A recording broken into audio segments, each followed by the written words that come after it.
Great to see you as well.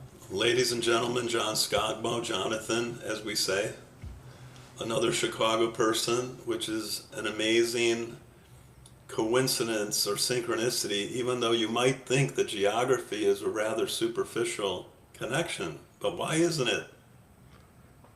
Why is it not a superficial connection? Yeah, why is it Well, so amazing for Chicagoans? yeah, it really is. It absolutely is. And it's amazing that we met, I would say, over 20 years ago, and it was at different stages, and certainly in my life, through Right. mutual friends. And so I like to say, I think it seems like we've been friends for 20 years. Maybe it's only been the last couple, but I've known you for 20 at different stages in my life. What is Throughout my amazing is career, that we live 3 blocks away from each other. which is also a wild That, coincidence. yeah. What's also interesting is that you're now in the travel business, and in addition to media in general, because Lost in, from my perspective, in addition to being a travel guide platform and a publisher, is also more of a media company, and we can talk through that in a few minutes. But what was the coincidence with how we found each other, or how you found me and Writers Boot Camp? Yeah, so being from Chicago, I moved out to LA in '05, so literally 21 years ago. Trying to live the Hollywood dream, becoming media entertainment. Before living in Chicago, I always dipped my toe in hospitality, but I tried getting a job just about in any place would take me just because I needed money. And so I actually got a job as a front desk clerk at a Best Western that was actually turning into a Thompson hotel. They're going through renovations. And I got to I was close with my manager, who coincidentally, the manager knew you because she was from New York and used to stay at the Thompson, New York. I Uh, stayed there for uh, 20 Long period. plus years, and they knew my dog Junior quite well. They Yeah. would actually ask me, "Where's Junior?" Well, it's funny. She handed me your card, and I went to one of your events in Santa Monica, and I was blown away by one of your events. And I kind of introduced myself, but you were the man of the hour. I don't think you had much time for me at that time, me being 22. Um, I probably still have that card somewhere That's because that is it's just such an classic. iconic logo you have. Yeah, thank you. But Um, to get into it, yeah, I think years later, you met my girlfriend at the time, then my wife on Sunset Boulevard. Then when I moved to Venice years later, we realized we had some mutual friends, and the rest is history. And then we found out we had even more mutual friends. no, and can you tell us why your amazing dog is named Murray? After Bill Murray, of course. Exactly. I love your dog. Oh, thank you. And your wife Kelly is amazing. And yeah, that she was working at a philanthropy that happened to be, the venue was the old Tower Records, and we just started talking at the counter about the philanthropic cause. And So the that famous that hotel records on Sunset, yeah. exactly. So John, you're an expert on many levels about media, about startups, about operationally running companies. Can you just discuss the segue and how you created Jukin, wh- where that came from, and then how that grew? Yeah. So, as I mentioned, I was working at this hotel as a front desk clerk, and it wasn't something that was not my dream. My dream was to be in Hollywood. And when I was in Chicago, I was actually lucky to be working on some really big films. Like my first time being on a film set was Batman Begins with Chris Nolan in 2003. So I was like blown away to be on a film set like that. Come to Hollywood to finally get the dream. I couldn't even get a job parking cars at ballet, so I got at the hotel at the hotel front at the But also, to me, that's one of his best movies. 100%, The 100%. judicious approach, you know, he's an amazing filmmaker at a certain level, there's respect. I'm I'm not always a fan of the movies. Yeah. I did I don't I watch did Marvel. see, I did see the Odyssey. So did you love it? I didn't love it. There are good things about it. Inherently, the one challenge of the Odyssey is that it's an episodic story. So how do you then Right. mitigate that?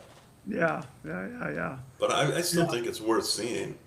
Oh, I'm definitely gonna go see it. Yeah. But I hear you. I hear most reviews on that.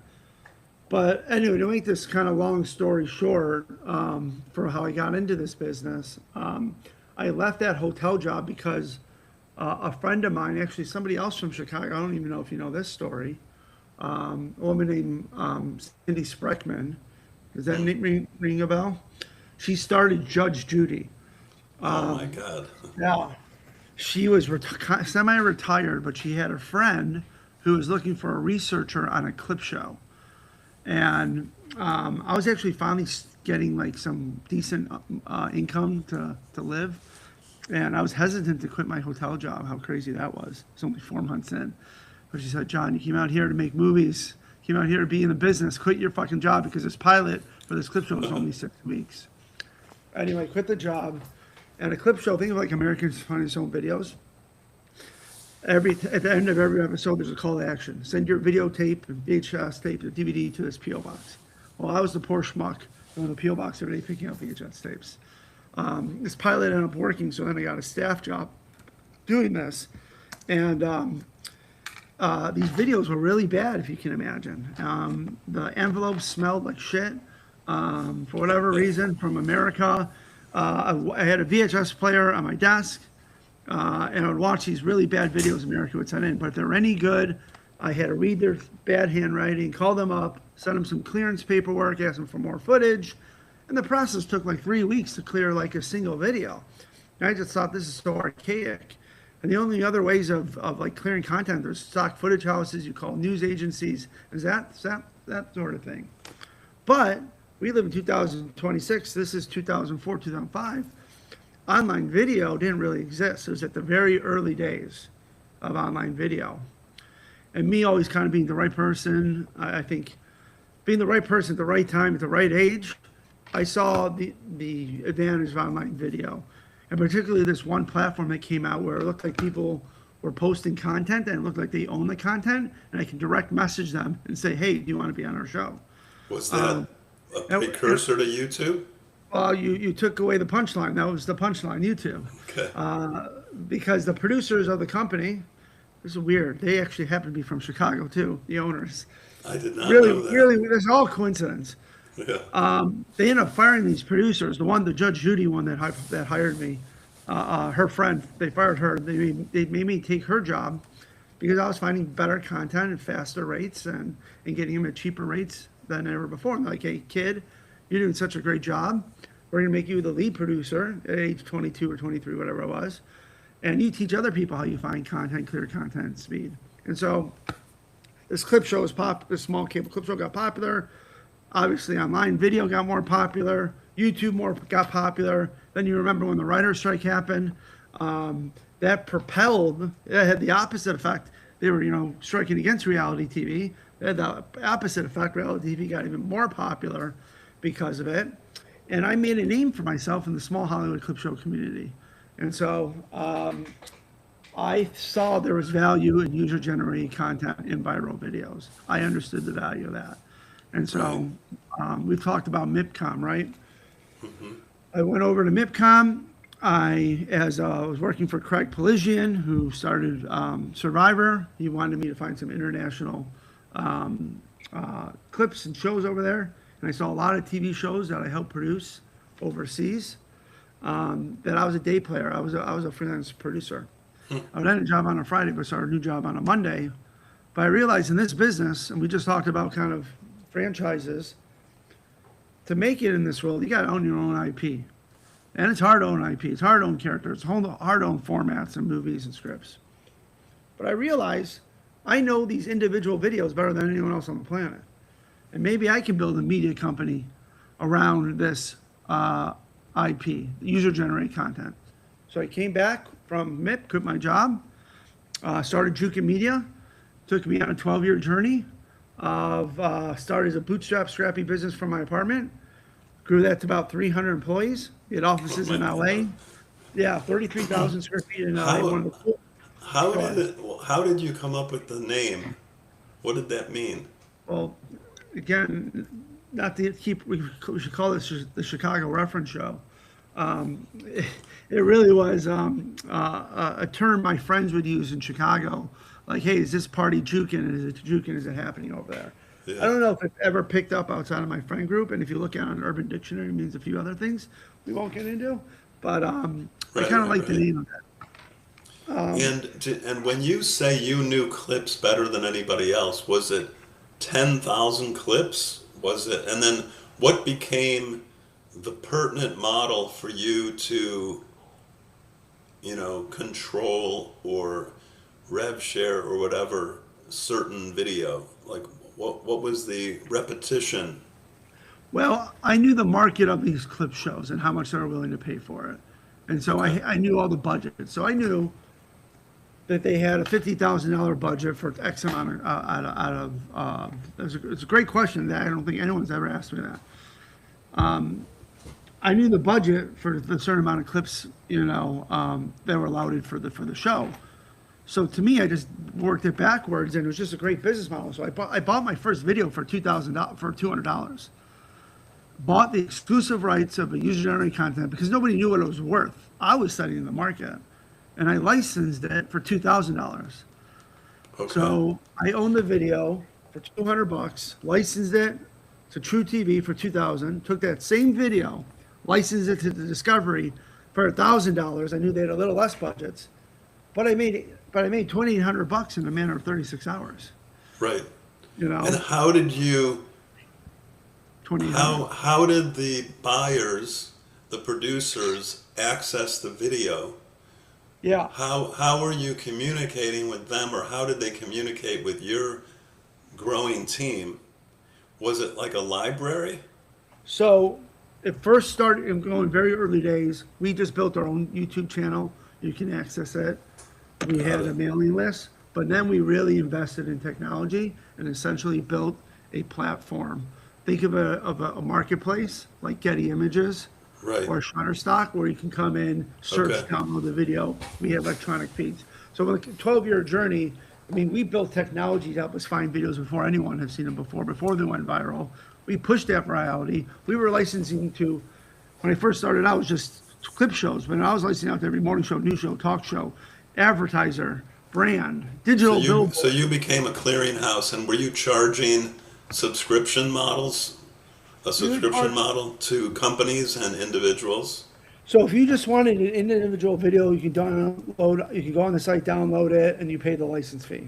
Got it. If you wanted us to find content for you, which we called, our turnkey solutions, we could do that. And so we were hired by a lot of advertising campaigns, a lot of TV shows Got it. for that. And So that and that had a standard rate card? It depended on the type of clip. It depended the timeline. It depended how many videos, but it was a weekly rate is what we charged. What was your Some- best year, and how did you decide to sell the company? Yeah. Well, I'll also add this part. What also made the business unique, if you allow me real quick. So we had the licensing business, but then we had the media business. So what I thought I did was really well. So since I owned the videos, I then took all those videos and then verticalized them into different categories to create some of the first internet content brands. And we were carrying these brands on YouTube that were getting millions and millions of followers. And one of our biggest one was called Fail Army. It's still one of the biggest Oh, channels. yeah, Yeah. So Fail Army, if you've heard of it, I mean, it's also shown in every bar around the world. exactly. So we had two sides of the business. I had my licensing business, and then I had the media business. And it was a really nice virtuous cycle that they worked really well together and both very profitable. And then we took Fail Army, for example, was an international TV hit. I went back and started producing a handful of TV shows.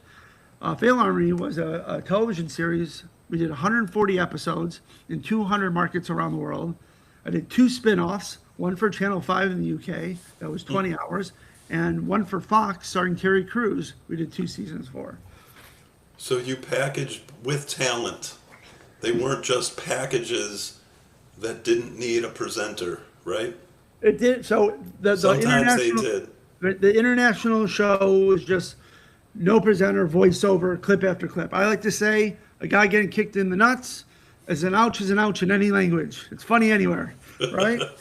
That's my coin phrase. So that worked really well. So agnostic, right? Yeah. But Terry Crews, Fox, they wanted a big shiny floor. We brought in comedians. So it was a different show. They changed the name. And then, can you reflect back on one or two epiphanies?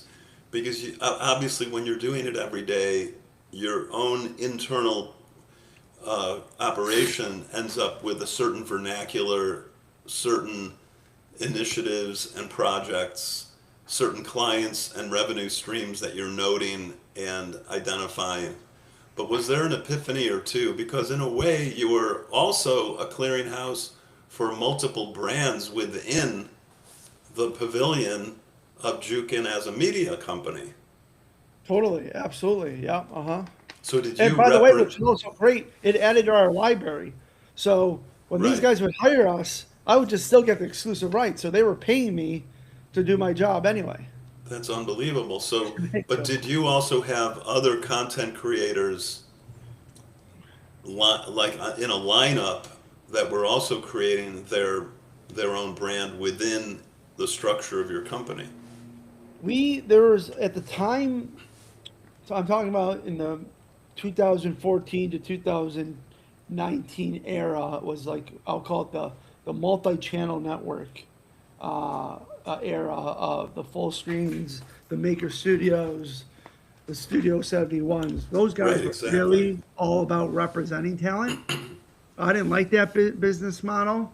How we worked with talent was a little bit different. We would hire them on a day rate to maybe host something, or if they wanted to keep sending stuff, we would just keep licensing their stuff. We didn't want ever to be in the talent representation business. Here's a true story a lot of people don't know. Logan Paul and Jake Paul were our clients. When we discovered them. And we decided we didn't like that business. His manager, Jeff, he used to work for me, is still his manager today, and I wish him the best. That's amazing. So you made a conscious decision to stay more in the media business and the production business than management, It was our core. Yeah. even though you had a variety of and a lineup of brands under We that did. so-called. It wasn't our core competency. It was very manual intensive, Got it. and the margins were not good for the overall margins of the business. When we're doing like 60, 70% margins for the business, when you're representing talent, it goes down to 10 or 15.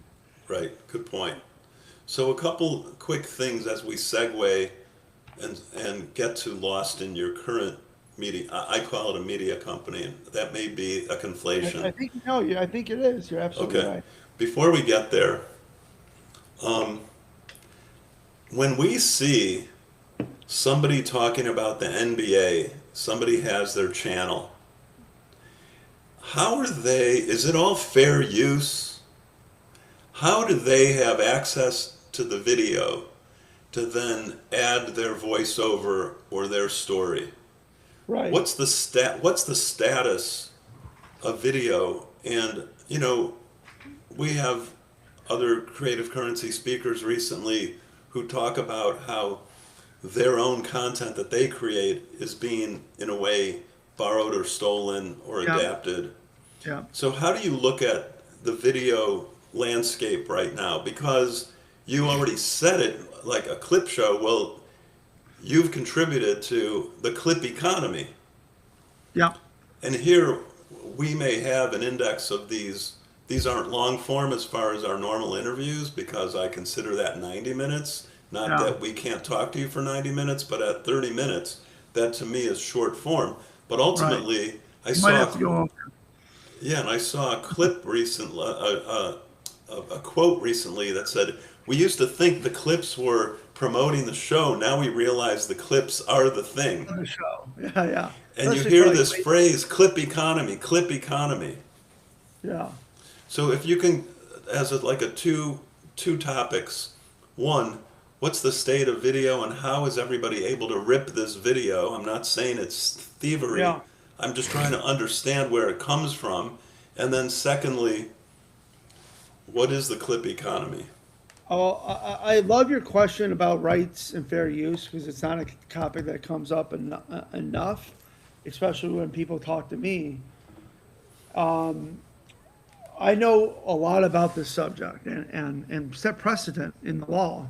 We were actually in a very famous lawsuit about fair use. Somebody was using our content without permission, and we told them, "Hey, you can't just use this content.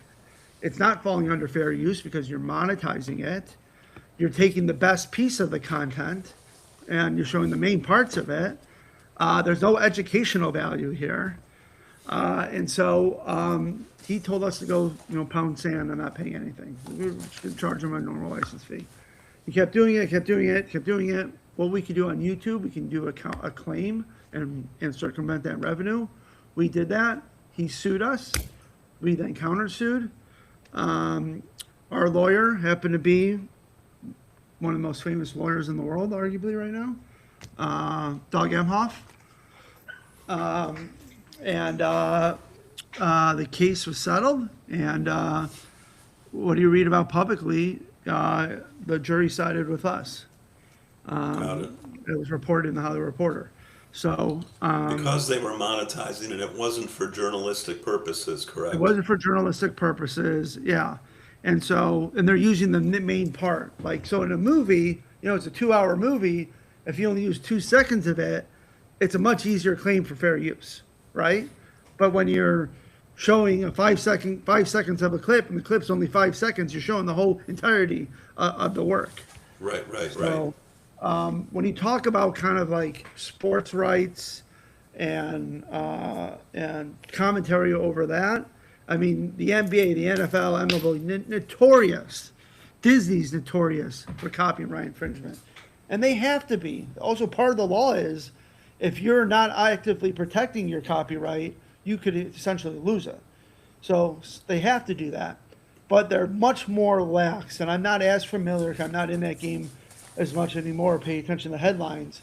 But they're allowing these guys to commentate on MLB and sports footage. Is it I think they inherently realize it's a battle. is it inherently a form of promotion that they allow? I think Oh, you broke up for a it's a sec. form of promotion. Wait, if you could just repeat Yeah, I that think they realize sentence. it's a form of promotion. Okay. Did you hear that? Yeah. And Yeah. then when it comes to the clip economy and maybe how I guess a number of influencers and content creators are beginning to see a decline in revenue. And at the same time, there's still this buzz clip economy. What does that mean to you, and what's the status of that, and what's your approach? If you were a content creator, separate from having a larger, corporate platform, just as an individual artist, what are some of the things you would be concerned about, or some of the areas you would go into? Well, I would say don't go into it at all. That's what I would say. I think the 80-20 rule, where 20% of the creators are making up 80% of the revenue. Got I it. think it's a hard life to live. It's hard to sustain. It's hard to be creative. I literally just had breakfast with somebody who their wife accidentally stumbled into it. She was a comedic. She was doing stand up, and then one day she tried on some costume, put it in front of Instagram, and actually got some nice a little bump in face and virality. She's been doing this for a year now, and she's exhausted, and she is almost regretting that she ever did this now.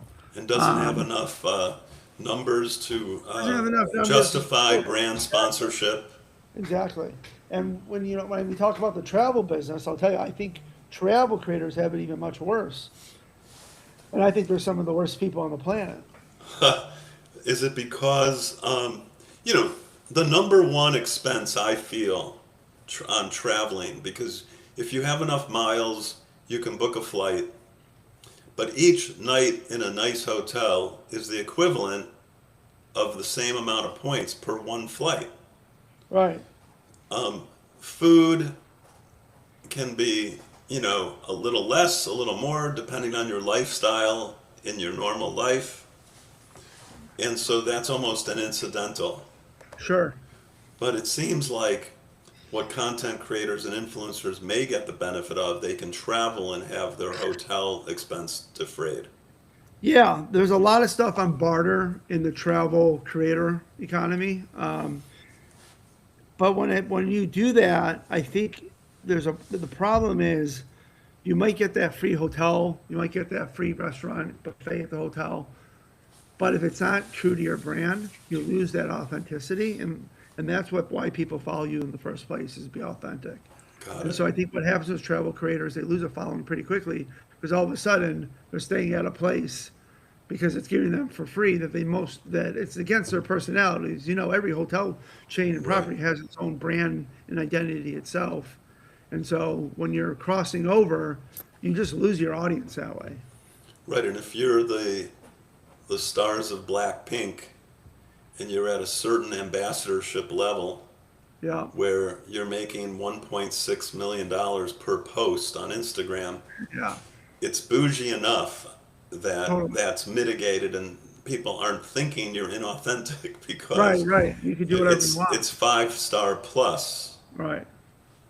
Okay, so how did Lost In as an opportunity evolve for you, and what year was the company created? And how long has it been now that you're involved? 3.5 years? Uh, yes. It's been a little bit under 2 years at this point. Only 2 years. Oh, yeah. Yeah. You've covered a lot of ground because I've I seen a have. lot. I've seen a lot of colored hats. We've done a lot of cities. Um, How did so, how how did the yeah. opportunity come to you? What was your evaluation of oh, I can do this, and what is it? Well, it wasn't just this one light bulb moment, as some people say, in one soundbite. It was a variety of factors that came into play, and we still continue to pivot, but still have the main goal today. But, I was sitting here talking on a Zoom screen during COVID. I hated COVID. I hated operating a company during COVID. I saw travel come to a complete halt, which I love traveling for work. And knowing that everything, it wasn't going to be like this forever, and knowing how much screen time we were having, I just knew people are going to want to go out and experience the world. And then listen, there's no crystal ball. I think a lot of people understood that. And so I took a year off of work, or a little time off of work once they let me go, once I sold the company, which was in 22. So we're still counting COVID during that point. Took a little time off, although Kelly said I didn't. I kind of just went right back into it. And, He, I he was does seeing, have 3 children under the age yeah, of we do that. 5. And maybe even a fourth one if you count me. But She didn't take any time off. no, she did not. I, Kelly I was projecting. totally. I saw that travel, obviously, spending started going through the roof. But the publishers around travel weren't keeping up with that. And talking about the Condes, the Travel and Leisures, and the FARs. And these are the biggest publications and media companies in travel. And why aren't they doing that? Well, they're older, they're legacy. They're from a glossy magazine style approach. They're not social first, they're not video first. And so I really wanted to think of a way, how do I leverage my skill set in digital media, but also now this passion for travel and real world. So how do I bridge the gap from URL to IRL? And so I went out there, looked for a handful of assets, and I fell in love. I looked at over 100 companies, and I fell in love with Lost In, the hat that I'm wearing now. What was the determining The quality or the factor? aesthetic is beautiful. Here's one of our books. The storytelling is innovative. All the cities that we have covered. We're talking about young entrepreneurs with businesses We is for millennial traveler. The photography is amazing. It's edgier. The Venice Beach book talks a whole section on magic mushrooms.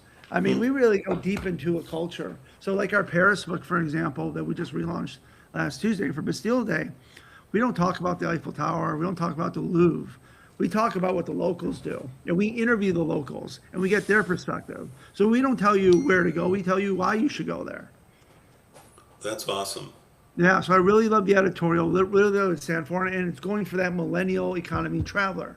And more people are spending money on travel than before, especially working professionals from cosmopolitan areas that have discretionary and disposable income. And so I wanted to kind of capture that market. And so with travel, it's not just I'm building a travel brand, I'm calling it travel, lifestyle, and culture because we're Yeah. covering all of it. Yeah, I appreciate some of your vocabulary. First of all, I love the URL to IRL.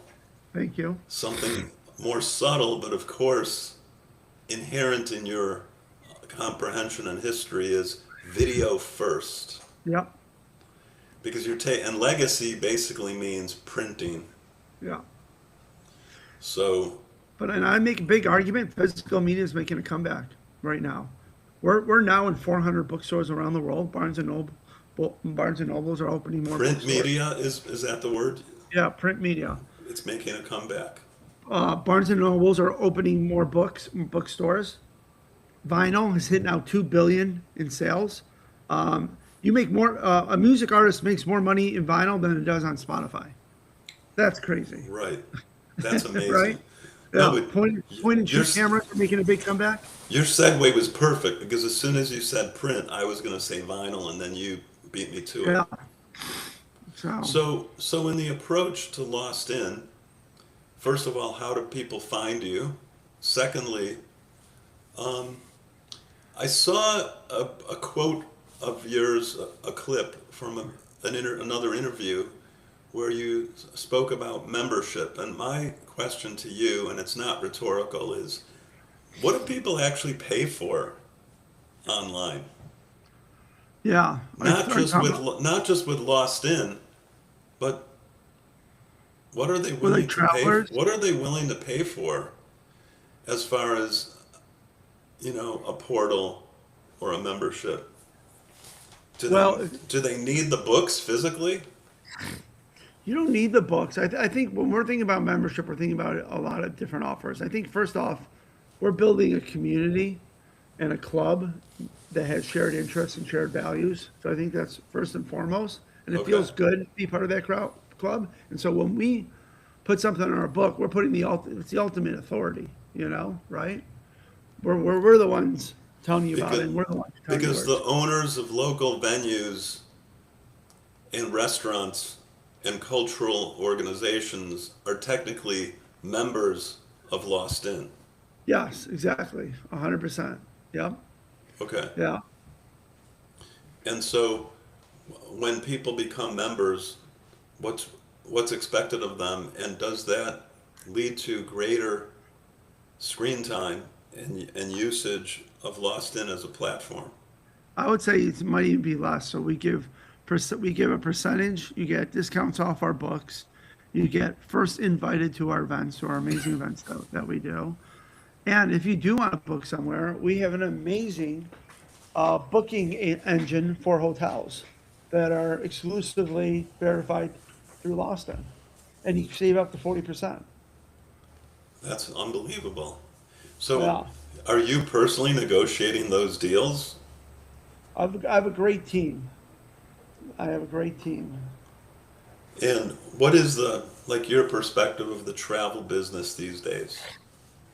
Well, I'm fairly new to it. I've learned a lot in a very short period of time. I went from, reading Variety every day and how the reporter to reading, Travel Weekly. Um, it's very volatile. People are still traveling and spending. It's volatile because of this administration and some of the challenges that have been there, or tariffs or oil prices, wars, whatever. Pick your favorite. So I know it's been really tough for the travel industry. But I'm excited. It's something that I didn't prepare to work with but I do work a lot with local governments. I work with a lot of travel boards and DMO, and I learned a lot about that industry, that every city, state, country has a tourism board, and finding about what are their needs of each of their tourism board and trying to fulfill their needs. Right. So, and then they have budgets too. Yeah, of course. Yeah. And so, in a sentence, what's the best way? What's the best way to describe your business model right now, and how anybody can get involved? Should they just go to the Lost In site and then become a member? Yeah, I think if becoming a member is a great way to get into our ecosystem if you're a consumer. And if you are a destination, if you're a brand, I mean, we're working with health and wellness companies, fashion companies. We just did a six-figure deal with a tech company for some branded entertainment. So there's a variety of different ways, whether you're a B2B or B2C customer, to work with us. That's amazing. I think our audience is affluent.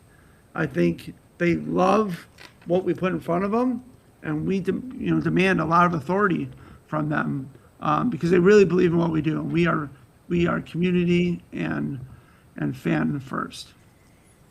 Amazing. So to wind down a bit, I think people underestimate the creativity involved as a company founder and leader. So are there any epiphanies that you've had that you can share, or what you suggest to a startup individual? Because in creative currency, part of being a content creator may be that you also have a business associated with that. It's a cliche to say that somebody is inherently a brand as a creator or an artist. Of course, that may be true. Not everybody is also operationally running a business. Right. But in terms of, you have so much experience at understanding the potential of something that you create and committing to it and then being present to what shows up.